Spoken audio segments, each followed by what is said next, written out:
mengikat sekumpulan CD koleksi di ragum meja, dan menggunakan bor listrik untuk mengebor 2 lubang di tepi CD. Sambil memasukkan kawat tembaga ke dalam lubang, dia melilitnya mengikuti bentuk CD. Setelah melihat semuanya, saya baru mengerti apa yang dimaksud dengan ahli di kalangan masyarakat. Setelah dililit berulang kali, di CD terbentuk. Itu membentuk sebuah kumparan.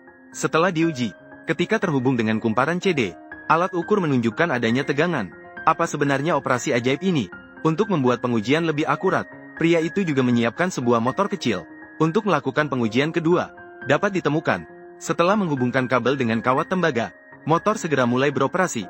Setelah pengujian selesai, dia mengambil sisa CD. Semua dililit menjadi kumparan dengan cara yang sama, dan menyiapkan sebuah bingkai kayu. Sambil menempatkan semua CD, ditempatkan secara merata dalam 4 baris di bingkai. Jadi setelah melihat ini, apakah kalian sudah menebak apa yang dibuat oleh pria itu? Setelah semua ditata dengan rapi, dia membagi CD menjadi 2 kelompok, masing-masing dihubungkan secara seri, sehingga membentuk kutub positif dan negatif seperti yang ditunjukkan pada gambar. Dengan demikian, setiap CD terhubung dan membentuk satu kesatuan yang kuat. Kemudian di tepi bingkai, bor 2 lubang kecil digunakan untuk memasukkan 2 kabel, masing-masing terhubung dengan kutub positif dan negatif sebagai kabel eksternal. Koneksi selesai. Selanjutnya, dia harus melakukan satu hal yang lebih penting, yaitu menyiapkan segelas larutan resin epoksi transparan. Setelah diaduk rata, tuangkan ke dalam cakram yang ada di dalam kerangka. Dengan demikian, semua cakram yang telah disusun dapat dipasang dengan aman. Tunggu seperti itu. Resin sepenuhnya mengeras secara alami.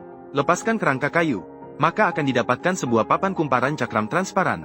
Untuk menjamin keamanan, juga perlu menghilangkan gerindra dari bagian yang dituangkan dengan cara mengamplas. Pengamplasan selesai, dan setelah diletakkan di bawah sinar matahari, muncullah pemandangan yang menakjubkan.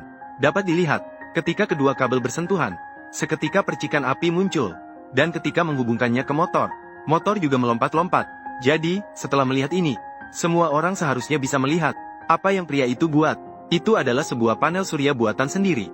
Di panel surya, setelah dibor 2 lubang untuk menghubungkan dan mengamankan, maka dapat dipasang di atap.